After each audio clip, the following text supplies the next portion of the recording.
I have something to offer to business that hasn't been shown before.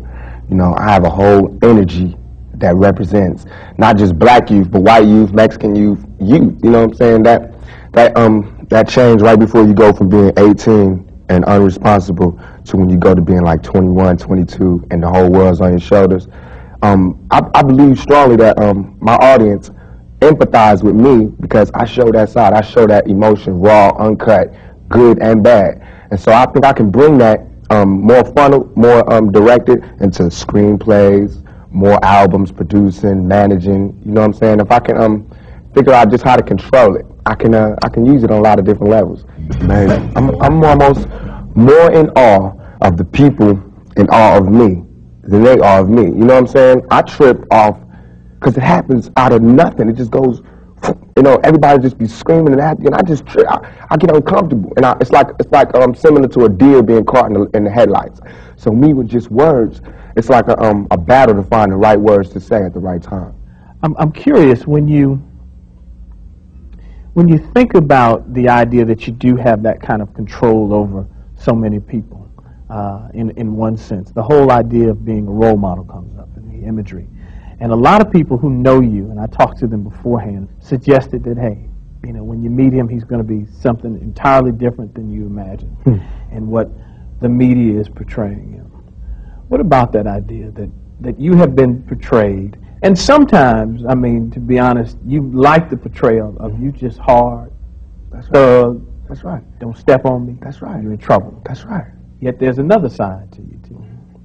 What about that idea that you've got to be able to figure out where you're going? To me, it's like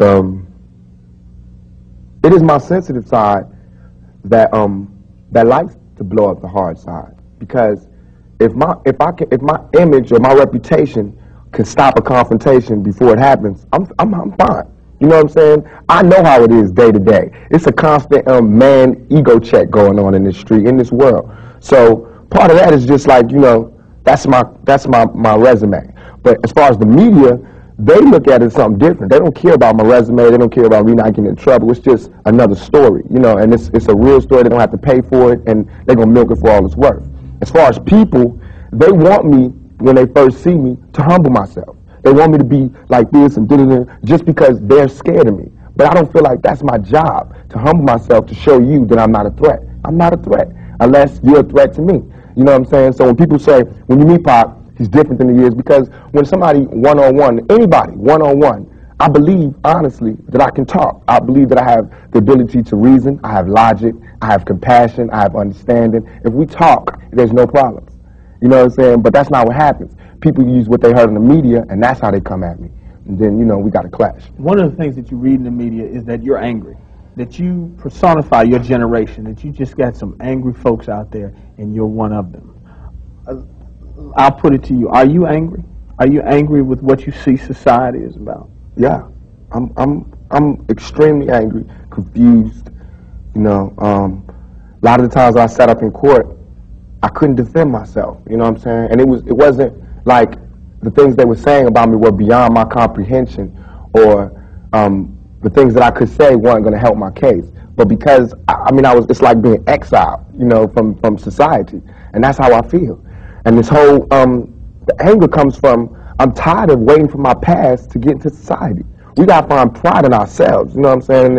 And once you get the pride, like damn near 2 seconds after the pride comes anger from being held like that for so long, and to be made to go through those changes. You get mad, you know what I'm saying? As soon as any black man receives his first 3 checks, he starts getting mad.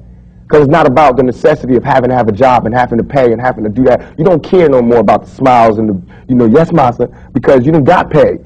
You know what I'm saying? And now it's like you want to save money. You want to help other people. And you see how far it is, how far you have to go to help anybody in your neighborhood. It's set up for me when I get paid, for me to exit the ghetto.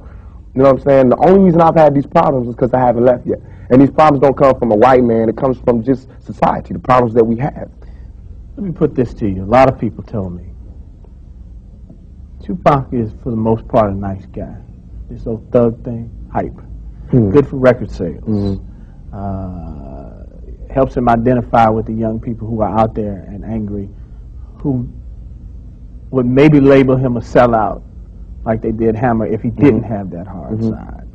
What about that? First of all, nobody could call me a sellout. I'm not going for that. I'm not even in that. I'm not looking for approval from the black community, because we don't give approval. You know, we don't really do nothing but exist. So it's not like black people could tell me, you a sellout or you true blue. You know what I'm saying? It's not that. I'm not even caught up in that.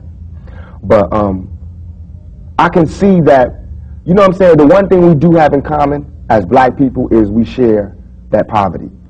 So the thug side is more closer to the poverty than me being rich. You know, how can I come to any community center, you know what I'm saying, sporting a Rolex Presidential, all these diamonds, and be like, look, we, you know what I'm saying, gotta.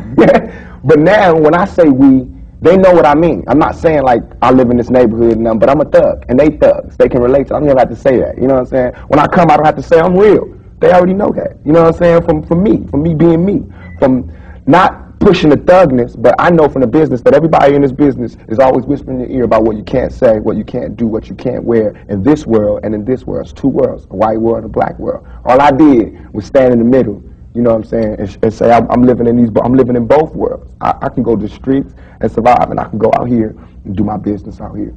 I'm play devil's advocate again. Right. Critics say, yeah, but you're being pimped.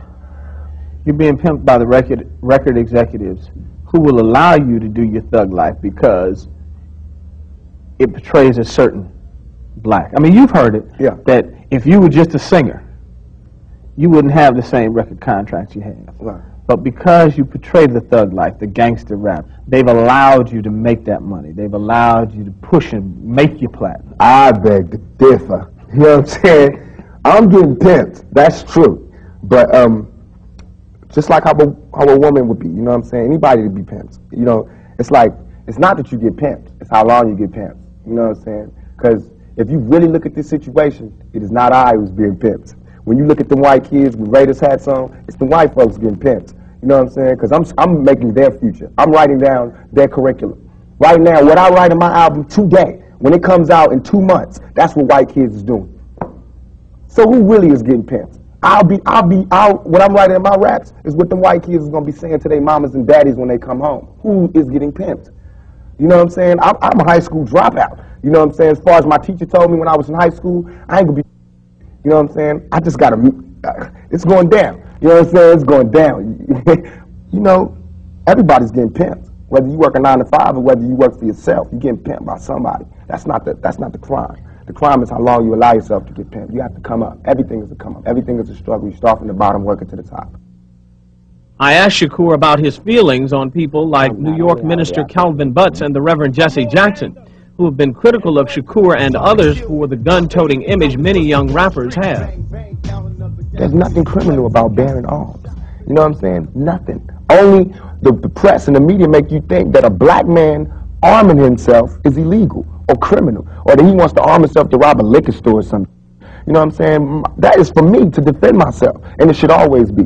It's just about surviving, you know, and we have to be honest about the tools that we use to survive. And why is a black life any more recoupable than a white life?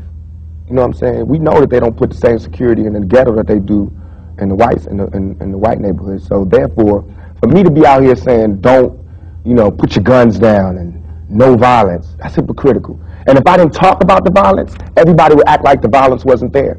We as rappers bought that violence. We bought the violence that we seen on the street. We put in our records for years. And after 3-4 years, people finally starting to see it because of all the statistics that's going on in the streets. If we stopped talking about it, then they wouldn't take statistics. And when they stop taking statistics, then we'd be killing each other in the street, and these white people wouldn't care no more. Only reason they care is because, you know, there's been some strays, and we just slipped over in the white neighborhoods, and there's kids in Iowa that want to be like us.